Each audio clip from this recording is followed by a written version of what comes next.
Welcome back to the GSD Podcast. I am your host, the Wizard of Is, and today's episode is a little bit of a controversial one in business, and it is why you shouldn't add more services to your business.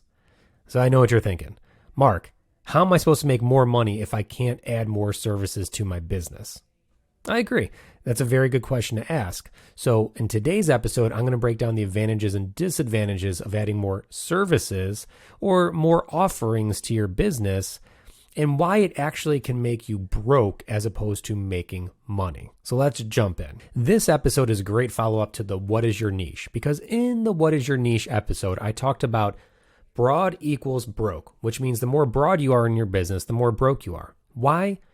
Things have changed over the last 20 to 30 years with business. Now, there's a lot of basic business concepts that are still there and marketing concepts that are still there that work, but you have to keep in mind that 20 to 30 years ago, it worked by adding a bunch of services to what you do because there wasn't that many businesses out there. Not what there is today. And not only businesses, but think of all the contractors and freelancers that are out there today working. And all the tools people have to hire these contractors or freelancer. You have just social media where you can find people. You have things like Fiverr. You have things like Upwork. And there's other, freelance and contractor platforms out there where you can hire people.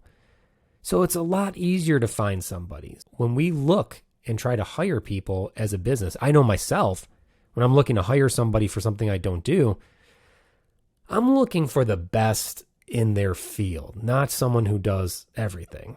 So let me take it back a little bit again. Let me kind of give a little, flashback to what we talked about in an earlier episode. When I started my business, I was doing audio, video, design, helping out with websites, helping with social media. I got into Google Ads. I was doing all these different things, and I was racking my brains out, wasting my time away, just trying to be on top of all the new things that came out. And then when I finally scaled back and condensed and said, hey, I'm going to do video marketing and I'm going to do Google Ads and I'm going to do the two together, that alone doubled my revenue, just making that one switch. And it keeps going up because now I'm specializing on this.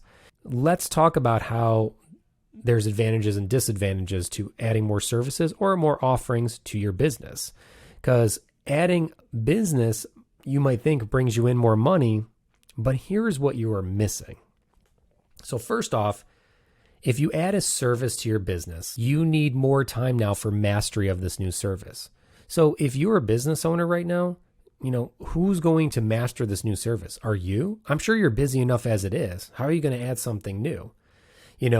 So you're going to be taking away time. Let's say you're going to figure out the mastery of this. You are now taking away time that you are spending on your other services to be top notch. And if you're not taking time away from that, you're taking time away from your family, your friends. Maybe it's just your life. Maybe you don't have a family, but you're taking away things that you could do in life on your own by trying to master this new service. And after you master this new service, who is performing the work? Is it you? Again, you're a business owner. If a true business owner has people that they hire that are going to do the work that are great at what they do. If you're a business owner and you're doing half of the work of your business, even if you have employees, you're not a business owner. You're self-employed.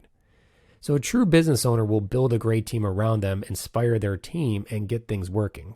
If you're going to add a service, the one disadvantage is you have to master that service to compete with today's market.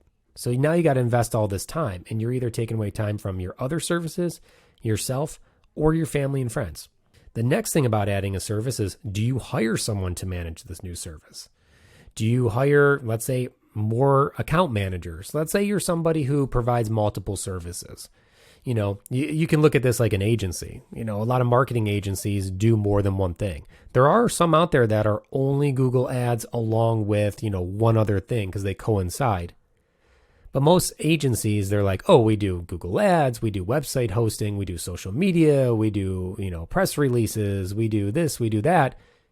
And every time you get new clients, you normally have to add like a project manager or an account executive to handle these things. So you need to ask yourself, if I add new services, do I have to hire someone now to help that? So when you're adding a new service, you're losing money because you're most likely hiring someone new or taking time away from something else to focus on this new business. That's where you can start to go broke. That's right. Broad equals broke. You're adding so much, it's an expense in the beginning to add another service. So you got to figure that out. Do you hire someone? And if you hire someone, let's say you add a new service. If you hire someone for that new service, are you bringing in enough to cover their payroll? You might not be. So now they're pulling from other stuff. That's how you can start to go broke. And I know some of you are like, Mark, you don't know what you're talking about. Of course, you got to spend money to make money. I agree with that. You do have to spend money to make money. But this isn't about spending money to make money. This is, does it make sense to add a service to your business to make more money? That's the question you got to ask yourself. So we're not looking at this as, oh, we're going to spend money to make money. Is overall, is this a great strategy for your business? Because you need to really be a master of this or be in an area where there's zero competition for this to work. When you start this new service, do you lower your price since you're new to this and you're not like a master of this? And then you raise it when you're up to par? Well, that hurts you too, because now we're in this time of the world where people are starting to understand you pay for what you get. And a lot of people are willing to spend a little bit more money on something they know is going to last and work well and fit their needs than they are to just buy a bunch of crap and recycle through it. You know, I used to buy stuff. It lasts me a few years or whatever. I go through and get something new and blah, blah, blah, blah, blah. And I'm like, you know, for products, that kind of sucks. So I look for the best now. I look for something that's going to last me years when it comes, you know, we'll say to products. So we are in this time where you really want to be the best. So if you're going to lower your price at first, you better make sure it's great value. So when you raise your price, people are like, okay, it's worth it, this new price that they have. Because if you don't perform as well and you have a low price when you start off, now you're bound to get negative reviews on your business and your service. So is adding that new service worth it if you're lowering your price and trying to figure it out and you're getting negative reviews? I don't think so. You got to think of the young generations. I'm the end of Gen X, so that kind of dates me a little bit. But millennials, Generation Z, these people look up products, services online. They look at reviews before they go buy. You got to think of that as well. You know, you got to think about, does this new service help me or could it hurt me if I'm already doing well? It's the old saying, if it ain't broke, don't fix it. So if you're making money and you're in the black, adding a new service could probably put you in the red, and who knows where it goes. And I say that because I've experienced this with clients years after years. There's a couple clients that I've worked with who have now closed down because they try to grow too fast and keep adding things. As soon as they were just profitable on one thing, they added something else and they had to steal all the profits from one to go to the next. Let's put some examples into place. Okay, here's a great example. So we had a leak a few years ago in our home, a water leak in the kitchen. It sucked. We had to redo the whole entire kitchen. We started to look for companies that remodel kitchen, cabinets, countertops, all that. I can't believe how many there are out there. We kind of got lucky. There was a certain type of cabinet and model we were looking for, and there's only 2 places in our town that even sold it, so we picked the one closest to us. So it worked well. When we went in, they did a lot of different things. Well, close to them was, what's the best way to describe it? They were like a natural stone polishing and restoration company. So what they do is they do polishing and sealing and restoration and maintenance and repair for things like marble, granite, quartz, limestone, everything you can think of. They've been in business for almost 50 years. So when they started, it made sense to add extra services. But I asked them, I said, hey, and they also did tile and grout. And I was talking to them because they were in the same place. And just because I'm involved in marketing, I asked them, I said, hey, where does the majority of your business come from? And they said, well, the majority of our business comes from polishing and cleaning. Like people want their granite countertops cleaned and repolished, or they want their marble floors, I said, okay, well, you do tile and grout as well. I said, how does that service work for you? They're like, well, it used to be good, but now so many people do it. You can hire Stanley Steamer, which this is not a plug for Stanley Steamer, but they said you could hire Stanley Steamer to steam clean your tile and grout. And they said they used to not do that, but their prices are also lower. So they get way more work. So we don't get as much through that anymore. I said, why don't you just get rid of the service? Well, if we get rid of the service, then we have less to offer. I said, yeah, but it's not really making you money. Why don't you just get rid of it? And it was the back and forth. And it was an older guy running it, so I understood his mentality of when he started stuff. But he just said, like, well, there's no point because we already do it. And I said, well, what happens if you just focus solely on polishing and cleaning of, natural stone floors and natural stone countertops? Get rid of all the expenses. And I said, are you marketing for tile and grout? They said, yeah. I was like, okay. Well, if you're not getting the results, get rid of it. Get rid of tile and grout. Don't even offer it as a service. Get rid of the equipment. I was like, you'll save so much more in overhead.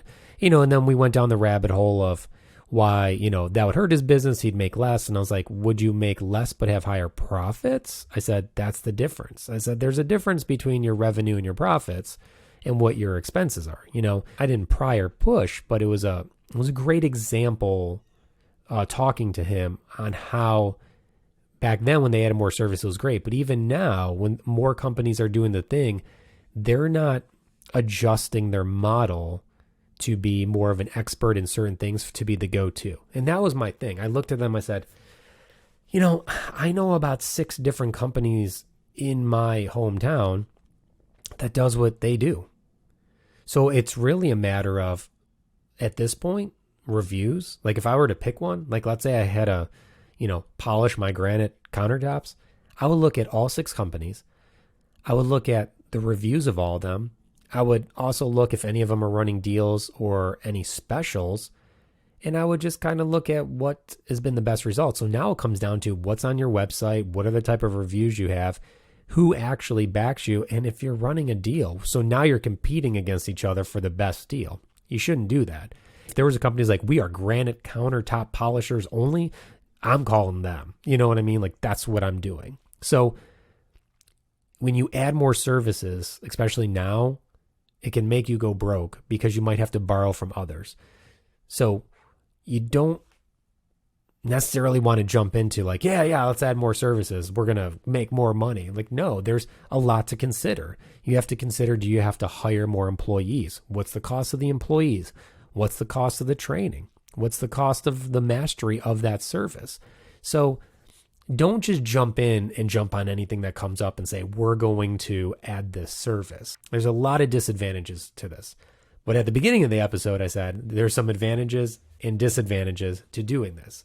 Here's an advantage and the right way to do it. If you are going to add a service to your business, add a service that fits your original niche and complements it. For example, let's go back to that, countertop polishing and floor cleaning. If you condense to just those 2 services and you're like, hey, by the way, not only are we going to come clean your floors, but we're going to come clean your floors with our original solution. And we're going to show you how good it is. And we also sell it. So it might not be adding a service, but you are now adding a product to your service where now you might sell this product. And if this product is that great, it's not going to replace a professional coming to do it whatsoever. Like you'll still want a professional, but it's going to help that maintenance, which is also going to build value and trust for you to always go back to them. But now you're selling a product where your margin is probably really good for the cost of making it. But now you might be selling a product more regularly, maybe monthly, maybe bi-monthly to them, on top of a service once in a while. Here's another service. Let's say you do that same thing. Let's say we stick to the polishing cleaning. Well, let's say countertop polishing. Maybe instead of a one-time come out, and I've seen this with a lot of HVAC companies, maybe you offer a maintenance plan where they pay a monthly fee. And anytime they need you, they schedule you and you come out and you polish it, but they're paying a monthly fee. So not only do you have a service that you sell, but now you're creating reoccurring income. So not really adding a service, I kind of am. Maintenance service could be a new service, but you're adding things around your niche that help complement it. That will help you grow because you're doing something already in your specialized segment. So adding more services to your business may not be a great idea Be very mindful of what it is if you do it, and make sure it complements and adds to your niche. And that will help you from going broke to actually adding more value and thriving in your business. So thank you for joining today's episode. I appreciate you guys all tuning in. I got some more great info coming up for you in the next episode. By the way, check out the website when you get a chance. It's thewizardofiz.com. On the website, we have more information and blogs, and you can also donate to the show. It takes time and it takes money to run the show. So I thank anybody for donations that they can make, and there's ways to donate on the website. There's also a private community that if you want to join, I'm more involved in, answer more questions, and there's bonus episodes. That's on our Patreon account, and you can get to that through our website too. So again, thank you for joining. I'm the Wizard of Iz, and I will talk to you all soon.